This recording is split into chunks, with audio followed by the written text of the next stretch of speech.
Bedridden na ang isang 12 anyos na babae sa Caloocan matapos siyang ma-stroke. Bihira raw ang gumagaling na bata sa ganitong sitwasyon pero ang pamilya niya hindi nawawalan ng pag-asang makaka-recover siya. Para bigyan ng mukha ang balita, Mobile Journal Yeda Pascual. Halos 4 na taon ang pabalik-balik ng ospital ang mag-asawang Marcy at Jeffrey para sa pagpapagamot ng bunsong anak na si Angelica. Si Angelica kasi na-stroke sa murang edad matapos daw sumamang mag-swimming noong 2022. Ngayon po, pag-uwi po niya, galing swimming, sumama po yung pakiramdam niya. Then, kinabukasan po, ayun po, mataas na po yung lagnat. Hindi na po bumababa yung lagnat niya. Parang nanghihina na po siya. Tapos sumuka siya. Paalis na kami, tatakbo ko na siya sa ospital. Pagdating namin ng ospital, pagbaba namin, wala na siyang malay. Unang suspetsya ng ospital ay bacterial meningitis ang sakit ni Angelica. Pero negative ang resulta ng mga test. Matapos siyang ma-angiography, natuklasan ng mga doktor na may bara pala sa kaliwang bahagi ng utak si Angelica. At pediatric arterial ischemic stroke with generalized epilepsy ang diagnosis sa kanya. Ang marami siyang possibility bakit nangyayari ang pediatric ischemic stroke. So, ang isa diyang pwedeng maisip natin, yes, is an infection. Infection na pwedeng nakuha ng bata, not necessarily actually sa swimming pool, pwedeng nakuha na niya before, then lumala sa loob ng utak na hindi pa niya nararamdaman, later lang niya naramdaman nung nasa pool na siya. 12 anyos pa lang si Angelica pero siya ay bedridden na at 3 taon ang naka-NGT tube feeding. May mga iniinom siyang vitamins at maintenance para sa kanyang seizure, memory loss at muscles. Twice a week din siyang nag-physical therapy. Pero tinapat sila ng doktor na wala pa rin kasiguraduhan ang pagbalik nito sa normal. Kung sa statistics po, ang sa bata parang 1 to 8 chances out of 100,000 kids.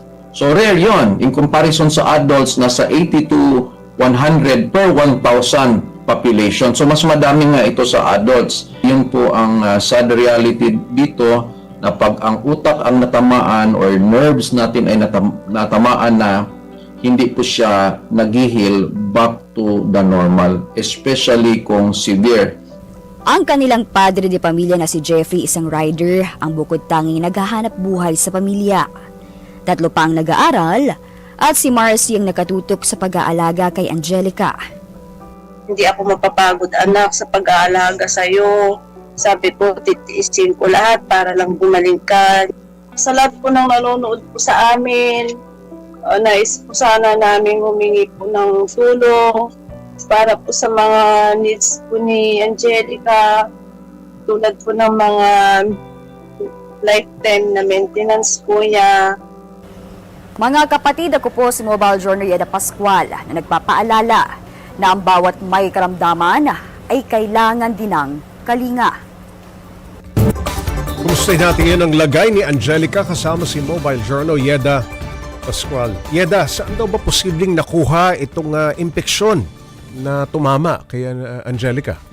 Pops Shay, until now, hindi pa rin talaga tukoy kung anong pinagmulan actually nung bara sa utak ng bata. Posible ba yung sinasabing swimming? Posible ba yan? Pops Shay, ayun talaga yung unang suspetsya ng family na baka nga daw sa swimming. Kasi ang very sudden, Pops Shay, normal na bata itong lumaki, sporty. Sabi nung kanyang magulang, mahilig mag-swimming, basketball, favorite sport, boxing. Tapos nag-swimming lang, kinabukasan, nilagnat at nakomatose pa nga daw ito, Pops Shay, ng 4 na araw. So ayun talaga yung unang suspetsya even sa hospital, not until nag-negative sa mga results nga. So Pops Shay, maraming possibilities tulad ng nabanggit ni Dr. Richard Mata sa atin. At pero posible talaga, Pops Ray, na dulot nga ng infection at dahil doon ay nagkaroon ng pamamaga sa utak ng bata. Ayun, sabi nga ni Doc, rare na makabalik sa normal yung mga kasong katulad nung kay Angelica. Simula ba nung nagpagamot siya, may nakita bang improvement dito sa bata? Yes, Pop Ray. So far, may mga improvements na napansin yung kanyang family. Unang-unang napansin nila yung emotions ng bata. So nagkaroon na ng emotions si Angelica, marunong na siyang umiyak at tumatawa na, ngumingiti. At ayun nga daw, yung nagpapalakas Pop Ray sa loob ng kanyang mga magulang dahil nakikita nila na kahit papano, nagre-respond na yung kanilang anak at marunong na rin daw manood. Tapos nakakanguya na rin kahit papano, pero yun nga lang mabilis pa Pop Ray na mapagod. At paano nila tinutustusan ang gastusin para dito kay Angelica?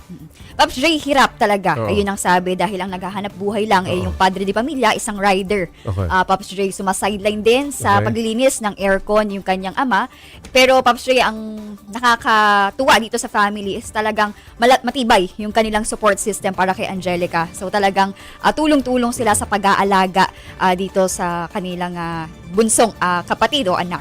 Kaya Pops Ray, talagang ayun yung hiling ng family na sana may tumulong sa kanila nang sa gayon makapag-provide pa sila, mabili nila yung kinakailangang maintenance ni Angelica. Alright, maraming salamat, Mobile Journal Yeda Pascual.